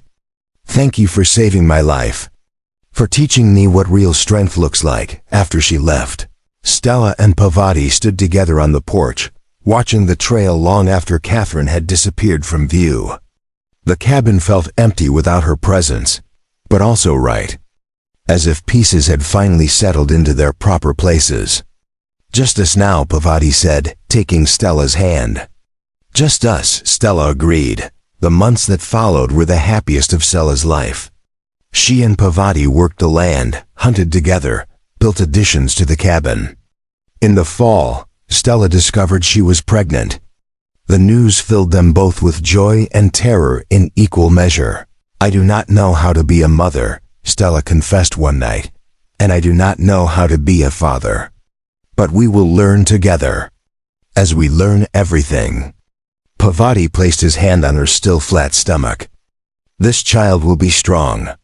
Like its mother." Their daughter was born in early spring, delivered with Martha's help during a brief warm spell that allowed travel. They named her Hope, because that was what she represented. A future built on love rather than rejection. A life that would know acceptance from the moment of her first breath. Years passed. Hope grew strong and curious, learning to hunt with her father and cook with her mother. More children followed. 2 boys who looked like Pavati but had Stella's determined jaw. The cabin expanded, became a home filled with laughter and warmth. Travelers began to seek them out, drawn by stories of the white woman and Comanche man who helped those in need. Runaway brides, escaped slaves, people fleeing violence or persecution. Stella and Pavati turned no one away. They shared what they had, offered shelter and guidance, sent people on their way stronger than they had arrived. One summer evening, when Hope was 10 and playing with her brothers in the yard, Stella stood on the porch watching her family. Pavati came up behind her, wrapping his arms around her waist. "What are you thinking?" he asked. "That I was worthless in Fort Morgan. That no one wanted me. That I thought my life would be nothing but work and loneliness." Stella leaned back against his chest. "And now I have everything. You were never worthless. They were simply too blind to see your value." Pavati kissed the top of her head. "But I saw." From the very first moment, Stella turned in his arms, looking up at the man who had changed her life by refusing to see her as the world did. "Thank you for choosing me. Thank you for choosing me back. For staying. For building this life with me." He gestured to the children, the cabin, the mountains rising around them. "This is more than I ever dreamed possible," as the sun set over the peaks, painting the sky in shades of gold and crimson. Stella Daniels, once rejected and unwanted, held tight to the family she had built from courage and love. She had been told she was worthless, but she had proven she was strong. Strong enough to survive. Strong enough to love. Strong enough to create a legacy that would outlast the mountains themselves. And in the end, that was worth more than any amount of gold, any measure of beauty, any standard of worth that others might have placed upon her. She had found her value in her own strength, in her own choices, in the life she had built with her own hands, out on the edge of the American frontier, where the mountains touched the sky and the wilderness tested every soul. Stella had found not just survival, but triumph. And she had found it by being exactly who she was meant to be. 6 months had passed since the wedding, and autumn had returned to the high country with its pageant of gold and crimson. The aspen groves blazed like fire against the dark pines, and the air carried the sharp promise of winter yet to come. Stella stood at the edge of the vegetable garden, surveying the harvest she and Pavati had worked so hard to cultivate. The garden had expanded considerably since spring. What had been overgrown and neglected when she first arrived was now a thriving plot of root vegetables, squash, and hardy greens. Stella bent to pull another turnip from the earth, marveling at its size. The soil here was good, and under their care, it had become generous. "You have done well with this," Pavati said, appearing beside her with an empty basket. "Last winter I ate dried meat and little else. This winter we will have variety." "We have done well," Stella corrected, placing the turnip in his basket. "I could not have learned this without your teaching," he smiled, the expression coming more easily to his face now than it had 6 months ago. "Together we are stronger than apart. This is the truth of marriage." They worked side by side until the baskets were full, then carried their harvest to the root cellar Pavati had dug deeper and reinforced with stone. Inside, shelves lined the walls, already stocked with preserved foods, dried herbs, and the fruits of their combined labor. It was a sight that filled Stella with profound satisfaction. "We will not go hungry this winter," she said. "No, and if the snows are bad, if we are trapped here for months, we will still eat well." Pavati placed his basket on the earthen floor and turned to face her. "You have made this place a true home, Stella. Before you came, it was just a shelter. Now it is something more." Stella felt warmth bloom in her chest. She reached out and took his hand, their fingers intertwining naturally. "I have never had a home before." "Not really. Just places I stayed until I had to leave. You will never have to leave here. This is yours, ours, for as long as we live." He pulled her closer, his other hand coming up to cup her face. "I wake each morning grateful that you chose to stay. Where else would I go?" Stella whispered. "Everything I want is here." They kissed in the cool darkness of the root cellar, surrounded by the evidence of their partnership and planning. When they emerged back into the autumn sunlight, Stella noticed a rider approaching on the trail from the valley below. Pavati saw him too, and his hand moved instinctively to the knife at his belt. Then he relaxed. "It is James Henley, Martha's husband. No danger." James Henley dismounted as they approached, his weathered face creasing into a smile. "Pavati, Stella. Good to see you both looking well." He reached into his saddlebag and withdrew a bundle of letters. "Mail came through for you. Martha thought I should bring it up before the snows start." Stella accepted the letters with surprise. She had not expected correspondence. Who would write to her? But when she looked at the addresses, her heart leaped. One was from Catherine. "Thank you for bringing these all this way," Pavati said, shaking James's hand. no trouble. Besides, Martha wanted me to extend an invitation. She's organizing a harvest celebration in Elkhorn Ridge next week. Music, dancing, food. She hopes you will both come. James glanced at Stella. She said specifically that she wants to introduce Stella to the other women in the territory. Says you need friends beyond just us old folks. Stella felt touched by Martha's thoughtfulness. We will try to come.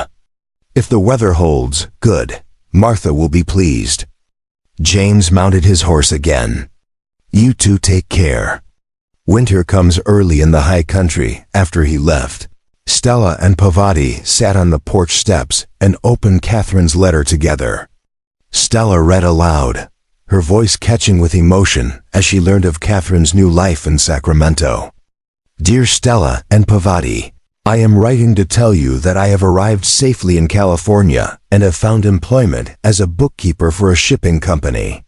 The work is honest and the pay is fair. I have taken a room in a boarding house run by a widow who reminds me of Martha, stern but kind. I think of you both often and thank God every day that I stumbled into your lives when I needed rescue most. You showed me what true strength looks like, what real partnership means.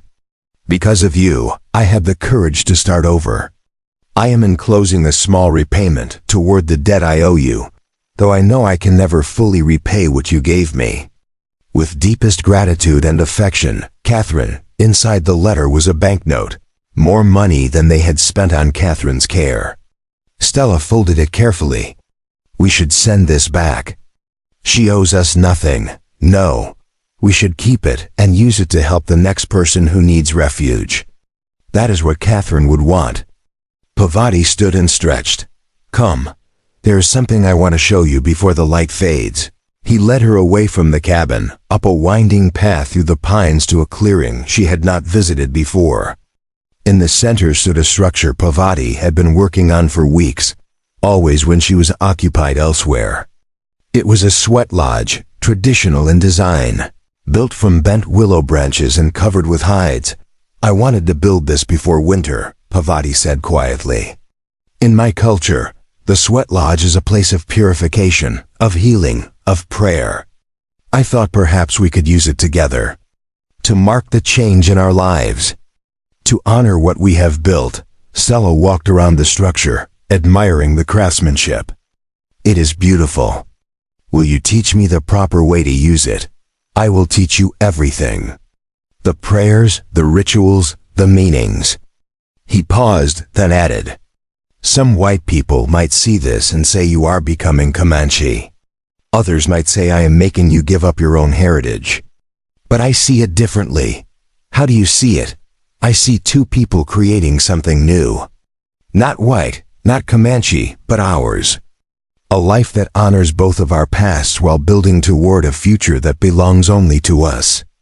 Pavati took her hands in his. You do not have to give up who you were to become who you are now. You can be both. Stella felt tears prick her eyes. All my life, people told me I was too much of one thing or not enough of another. Too big, too plain, too strong, not soft enough, not feminine enough. But you never asked me to be anything other than myself, because yourself is exactly what I need. What I love. He pulled her close, wrapping his arms around her. When I saw you in Fort Morgan, standing there while they mocked you, I saw a woman who had survived the world's cruelty and remained unbroken. That is the strongest thing I have ever witnessed. They stood together in the clearing as the sun sank lower, painting the mountains in shades of amber and rose. The sweat lodge stood beside them, a symbol of blending traditions, of creating new meaning from old practices. The following week, they rode down to Elkhorn Ridge for Martha's harvest celebration. The town square had been decorated with corn stalks, pumpkins, and strings of dried peppers. Tables groaned under the weight of contributed dishes. A makeshift stage held musicians tuning their instruments. Martha greeted them with fierce hugs, then immediately pulled Stella toward a group of women gathered near the food tables. Ladies, this is Stella, the one I have been telling you about. Make her feel welcome. The women, a mixture of ages and backgrounds, welcomed Stella with genuine warmth. There was Sarah, a homesteader's wife with 4 children.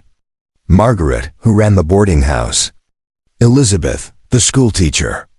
They asked Stella about life in the mountains, about her garden, about her skills. "I heard you can shoot as well as any man," Sarah said with admiration. "Would you teach me? My husband is gone for weeks at a time, and I worry about protecting the children." "Of course," Stella replied, feeling something unfamiliar and wonderful. The beginning of community. The promise of friendship. As the evening progressed, music filled the air. Couples danced while children ran between the tables. Pavati stood at the edge of the crowd, watching Stella laugh with the other women. And his heart was full. "Your wife fits in well," James Henley said, joining him. Martha was right. The women needed someone like her. Strong, capable, not afraid of hard work or hard truths. "She is remarkable," Pavati agreed. "Every day I am grateful she chose to stay. And you, Pavati. You are becoming part of this community too.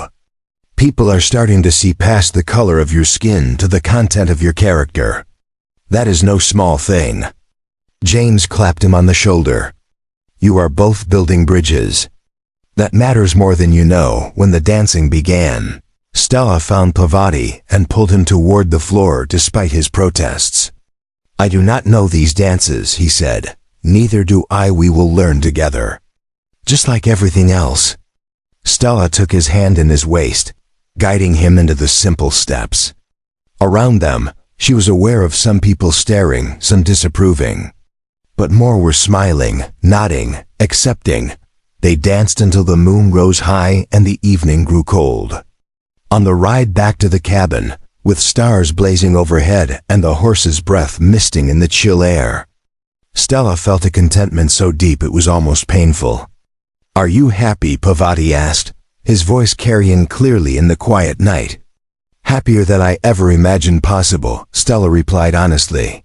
6 months ago, I was certain my life would be nothing but loneliness and hard work. Now I have a home, a husband, friends, purpose. I have everything." "So do I," Pavati said softly.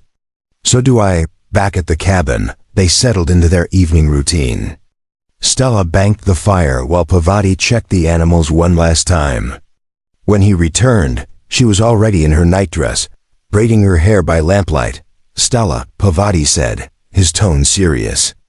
"There is something I have been meaning to discuss with you." She turned, concerned by his gravity. "What is it?" He crossed to the wooden chest and withdrew a small leather pouch. Inside were seeds, carefully preserved. "These belong to my mother. She brought them from the old lands before the removal, before everything changed. They are sacred to my people. A type of corn that has been grown for generations." He placed the pouch in Stella's hands. "I want us to plant these in the spring, to continue the tradition, but also to start a new one. Our children, if we are blessed with them, will know both sides of their heritage. They will eat corn from my mother's seeds and learn recipes from your memories. They will speak both English and Comanche. They will belong to both worlds and to neither. They will simply be ours." Stella clutched the pouch, understanding the profound trust Pavati was placing in her. "I will guard these with my life. And yes, we will plant them. We will teach our children to honor where they come from while building something entirely new. You accept this? The possibility that our children will be rejected by both worlds, called half-breeds, treated as less than. I accept that we will raise them to be so strong, so confident, so grounded in love that the world's cruelty cannot break them." Stella met his eyes steadily. "Just as you did for me. You saw my worth when no one else would. We will do the same for them." Pavati pulled her into his arms, holding her tightly. "How did I become so fortunate?" "We became fortunate together," Stella whispered against his chest. "That is the point of partnership." Later, as they lay in bed with the wind whistling around the cabin and the first frost forming on the windows, Stella reflected on the journey that had brought her here.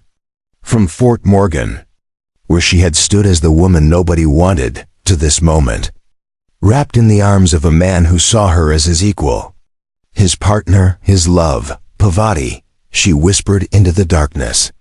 Yes, do you ever regret choosing me? Wish you had waited for someone more conventional, someone who would have caused less trouble? Never, not for a single moment. He tightened his arms around her. You are exactly who I needed, who I wanted, who I will always choose, in this life and whatever comes after. Outside, the wind carried the promise of winter. Inside, two people who had been rejected by the world for being too different had created a sanctuary where difference was not just accepted but celebrated, where strength was honored, where partnership was sacred. Stella closed her eyes, listening to Pavati's steady heartbeat, and knew with absolute certainty that she had found where she belonged. Not because someone had given her permission, not because the world had finally accepted her, but because she had chosen to accept herself, and had found someone who did the same. In the morning, there would be work to do. Wood to chop, animals to tend, preparations to continue. But tonight, there was only this: peace, love, home.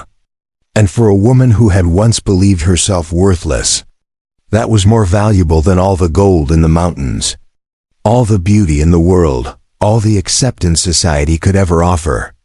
Stella Daniels had been told she was nothing, but she had proven she was everything that mattered: strong, brave, capable, worthy, and in the high country where the mountains touched the sky, she had built a life that proved it. Up next, you've got two more standout stories right on your screen. If this one hit the mark, you won't want to pass these up. Just click and check them out. And don't forget to subscribe and turn on the notification bell so you don't miss any upload from us.